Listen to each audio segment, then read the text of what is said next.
Assalamualaikum warahmatullahi wabarakatuh. Perkenalkan, nama saya Arita Damayanti dengan nomor pokok mahasiswa 102200035 dari kelas C1 Akuntansi.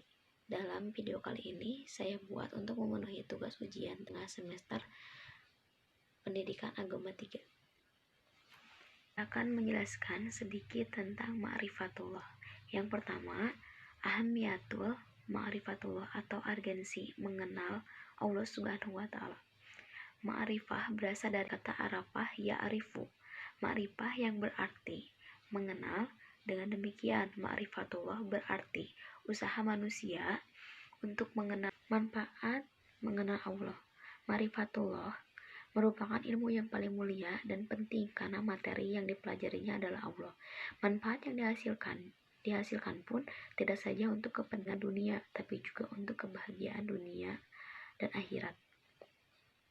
Orang yang mempelajari ma'rifatullah akan menjadi insan yang beriman dan bertakwa bila Allah memberi hidayah kepadanya. Dan bagi muslim yang mempelajarinya, insya Allah akan menaikkan keimanan dan ketakwaannya. Raf'ul iman wal taqwa.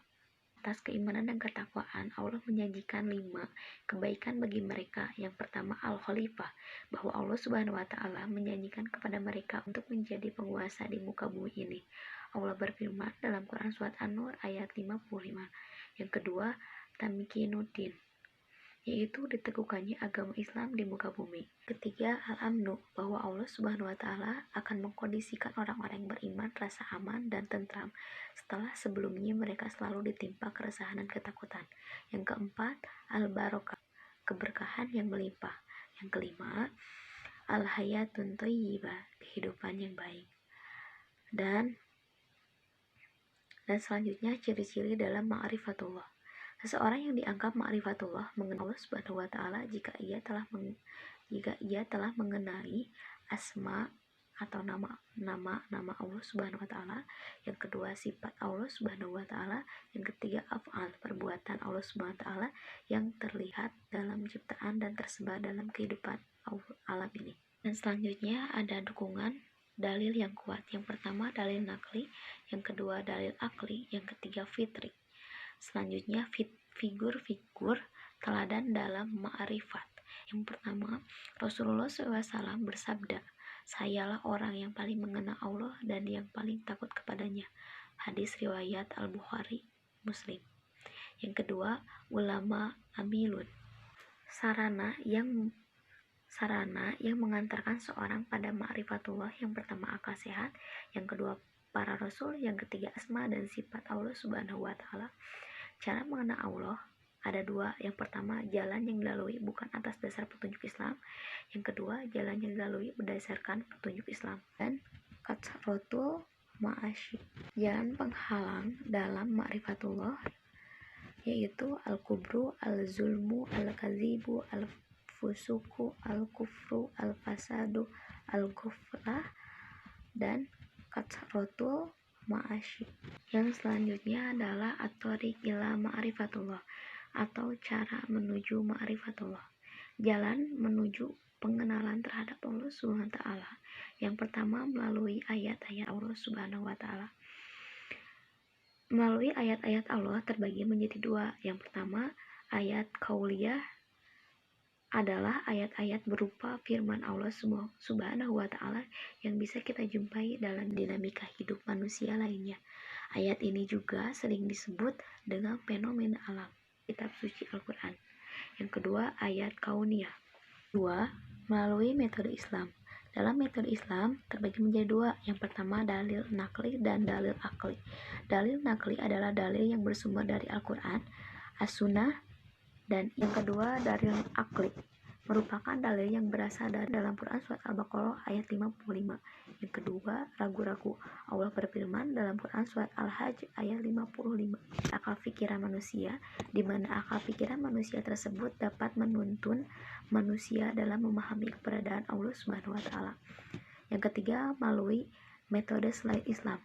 Yang pertama, dugaan hawa nafsu. Allah berfirman. Yang selanjutnya dalam materi ma'rifatullah, yaitu al-manawi min ma'rifatullah, atau penghalang mengenal Allah. Secara garis besar, terdapat dua hal yang menghalangi manusia dalam mengenal Allah Subhanahu wa Ta'ala. Yang pertama, madarus syahwat, yaitu berkaitan dengan penyakit hati berupa nafsu dan kesenangan serta perilaku yang tidak terpuji. Yang pertama, al-fisyu, kefasikan. Yang kedua, al-kibru, kesombongan. Yang ketiga, az-zulmu, kezaliman. Yang keempat, al-kizu, kedustaan. Yang kelima, katsrot. Yang kelima, katratul ma'asyi, atau banyak melakukan perbuatan maksiat. Yang kedua, madaru as-subhah, berbagi hal yang menimbulkan keraguan, lebih banyak berkaitan dengan masalah akal dan logika. Yang pertama, al-jahlu, kejahilan atau kebodohan. Yang kedua, al-itiyab, keraguan atau keraguan-raguan. Yang ketiga, al-inhiraf atau penyimpangan. Yang keempat, al-ghaflah, kelalaian. Materi selanjutnya tentang ma'rifatullah adalah ma'rifatullah al-adillah ala wujudillah, atau bukti keberadaan Allah. Keberadaan Allah Subhanahu wa Ta'ala yang telah menciptakan dan memelihara alam semesta dengan kekuasaan dan kasih sayangnya adalah hal yang tak terbantahkan. Eksistensi Allah Subhanahu wa Ta'ala ditunjukkan oleh beberapa dalil berikut ini. Pertama, ad-dalilul fitri atau dalil fitrah.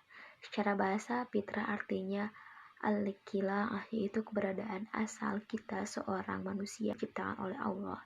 Fitrah adalah sifat ajasi dasar yang masih murni, yang belum terpengaruh oleh faktor-faktor eksternal.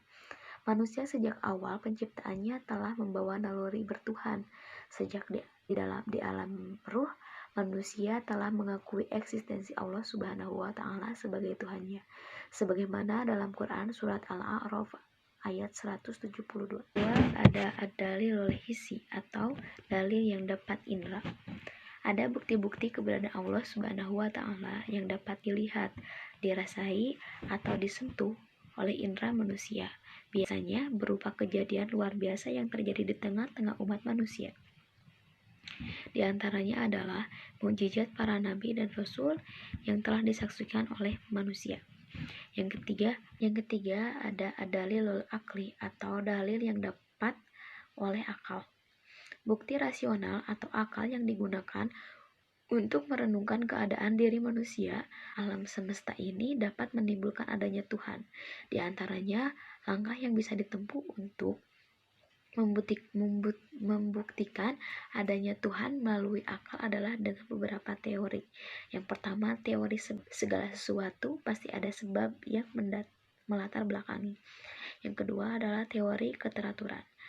Alam semesta dengan keseluruhan isinya, termasuk matahari, bumi, bulan, dan bintang-bintang, bergerak dengan sangat teratur. Keteraturan ini berjalan dengan sendirinya tanpa ada yang mengatur. Yang keempat, ada ad-dalilul naqli atau nas, adalah dalil pembuktian akan keberadaan dengan merujuk petunjuk kitab suci Al-Quran. Dan yang kelima adalah ad-dalilul torik, dalil sejarah. Eksistensi Allah Ta'ala telah diberikan di sepanjang sejarah manusia, mulai dari masa pertama Adam alaihissalam hingga Rasul terakhir Nabi Muhammad SAW. Sekian penyampaian materi dari saya. Mohon maaf bila ada kata-kata yang salah. Sekian dari saya. Wassalamualaikum warahmatullahi wabarakatuh.